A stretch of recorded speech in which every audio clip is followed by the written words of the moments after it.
Thank you, Mr. Chair, fabulous members of the Environment Transportation Committee. For the record, Delegate Michelle Guyton, District 42B in Baltimore County, and I come before you today with the first of two bills dealing with disabilities and driving, or actually disabilities and transit. First, I ask for your consideration of House Bill 646. This is super simple.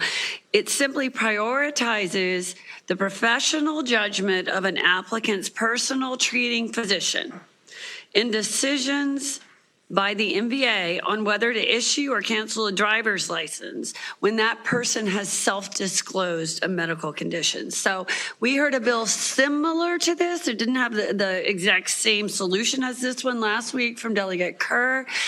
He spoke about some of the trials and tribulations that folks with sleep apnea dealt with when they self-reported to the MVA. It is currently Maryland law that you must self-disclose a medical diagnosis that's been identified by the MVA as potentially hazardous for drivers. I am in agreement with that current law. However, I want to point out that the process for determination of a person's fitness to drive after they have made that self-disclosure, and again, these are people trying to actually conform to the law and not be on the wrong side of it. That process seems to be very inconsistent, as we heard last week, and also incredibly case dependent. And case dependent, in parentheses, comes directly from MDOT's testimony.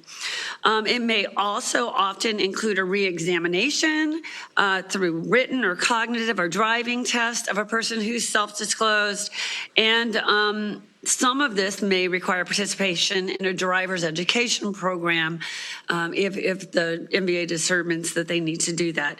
Now, one of the other problems that we identified while researching this problem and this solution, which is purely to have a treating physician's note be the determining factor, the priority in these determinations, is also that when people did need to take those classes or practice their driving, if they didn't do well on those driver's tests, let's say maybe they hadn't done one in 50 years, it was very difficult sometimes for them to get that permit to be able to legally do so. So the second part of this bill requires that the MVA establish an expedited process for the learner's instructional permit for drivers whose licenses have been canceled and who need to access skill acquisition. That just makes sense.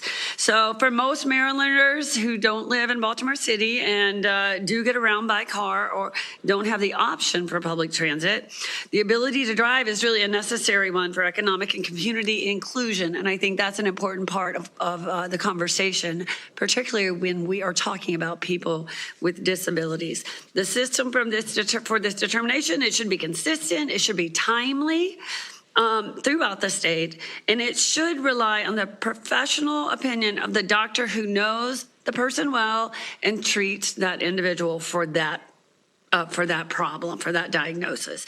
The MVA should be streamlining this process to get people safely is important, back onto the road, and this bill will help them achieve that goal. Now, there's one exception to this bill, and that is if law enforcement stops someone and refers them for re-examination because of the way that they were driving.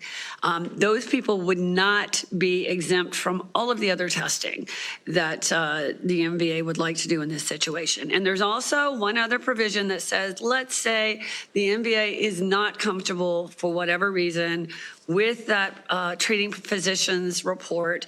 They do still have the option to require extra testing on a person, but they really need to primarily look at the treating physician's report before they do that. So that's the bill in a nutshell. I do have one other favorable testimony who is virtual, Donna Berry, who I believe is a constituent of the chair. Yeah, thanks for working on this. Let's bring up Donna Berry, favorable virtual witness. Please go ahead. Thank you very much. I wanted to share my experience the last time that I had to renew my driver's license. The questions had changed. And so I realized that I needed to answer honestly that I have a peripheral neuropathy,